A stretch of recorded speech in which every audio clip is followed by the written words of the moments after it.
పూజ్య శ్రీ స్వామిజీ వారు సాలగ్రామ శిలాస్తోత్రం అనే స్తోత్రాన్ని రికార్డింగ్ చేశారు.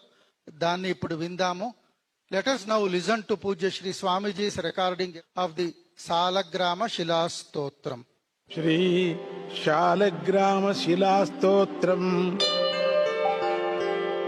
ఓం అస్య శ్రీ శాలగ్రామ శిలాస్తోత్ర మహామంత్రస్య శ్రీ భగవాన్ ఋషిః అనుష్టుప్ ఛందః శ్రీనారాయణో దేవత మమ సర్వాభీష్ట సిద్ధ్యర్థే శ్రీ శాలగ్రామ శిలాస్తోత్ర మంత్ర జపే వినియోగః.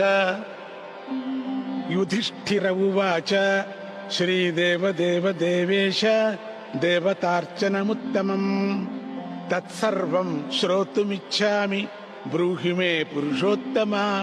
శ్రీభగవానువాచ గండక్యాం చోత్తరే తీరే గిరిరాజస్య దక్షిణే దశయోజన విస్తీర్ణ మహాక్షేత్ర వసుంధరా ద్వారావతీ భవం చక్రం తథా వైగండకీ భవం ఉభయోః సంగమో యత్ర తత్ర గంగా సముద్రగా శాలగ్రామగతా దేవాః దేవో ద్వారావతీ గతః ఉభయోః సంగమో యత్ర ముక్తిస్తత్ర న సంశయః. ఆజన్మకృత పాపానాం ప్రాయశ్చిత్తం య ఇచ్ఛతి శాలగ్రామశిలాతోయం పీత్వా పూయేత తత్క్షణాత్ అకాల మృత్యుహరణం సర్వవ్యాధి వినాశనం. విష్ణోః పాదోదకం పీత్వా శిరసా ధారయామ్యహం. శంఖమధ్యే స్థితం తోయం భ్రామితం కేశవోపరి అంగలగ్నం మనుష్యాణాం బ్రహ్మ హత్యాదికం దహేత్. స్నానోదకం పిబే నిత్యం చక్రాంకిత శిలోద్భవం ప్రక్షాళ్య శుద్ధం తత్తోయం బ్రహ్మ హత్యాం వ్యపోహతి. అగ్నిష్టోమ సహస్రాణి వాజపేయ శతాని చ సమ్యక్ ఫలమవాప్నోతి విష్ణోర్నైవేద్య భక్షణాత్. నైవేద్యయుక్తాం తులసీం చ మిశ్రితాం విశేషతః పాదజలేన విష్ణోః యోస్నాతి నిత్యం పురతో మురారేః ప్రాప్నోతి యజ్ఞాయుత కోటి పుణ్యం. ఖండితా స్ఫుటితా భిన్నాః అగ్నిదగ్ధాస్తథైవ చ శాలగ్రామ శిలా యత్ర తత్ర దోషో న విద్యతే. న మంత్రః పూజనం నైవ న తీర్థం న చ భావనా న స్తుతిర్నోపచారశ్చ శాలగ్రామ శిలార్చనే. బ్రహ్మహత్యాదికం పాపం మనోవాక్కాయ సంభవం శీఘ్రం నశ్యతి తత్సర్వం శాలగ్రామ శిలార్చనాత్. నారాయణోద్భవో దేవః చక్రమధ్యే చ కర్మణా తథా వరప్రసాదేన లక్ష్మీకాంతం వదామ్యకం. కృష్ణే శిలాతలే యత్ర సూక్ష్మచక్రం సుదృశ్యతే సౌభాగ్యం సంతతిం ధత్తే సర్వసౌఖ్యం దదాతి చ. వాసుదేవస్య చిహ్నాని దృష్ట్వా పాపైః ప్రముచ్యతే. శ్రీధరः సుకరో వామే హరిద్వర్ణస్తు దృశ్యతే. వరాహరూపిణం దేవం కూర్మాంగైరపి చిహ్నితం గోపదం తత్ర దృశ్యేత వారాహం వామనం తథా. పీతవర్ణం తు దేవానాం రక్తవర్ణం భయావహం నారసింహో భవద్దేవః మోక్షదం చ ప్రకీర్తితః.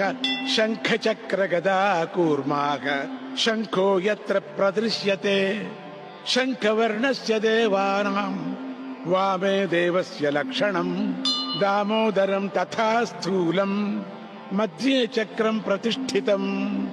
పూర్ణద్వారేణ సంకీర్ణా పీతరేఖా చ దృశ్యతే.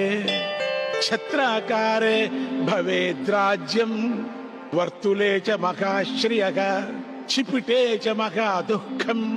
శూలాగ్రే తురణం ధ్రువం లలాటే శేషభోగస్తు శీర్షోపరి చ కాంచనం.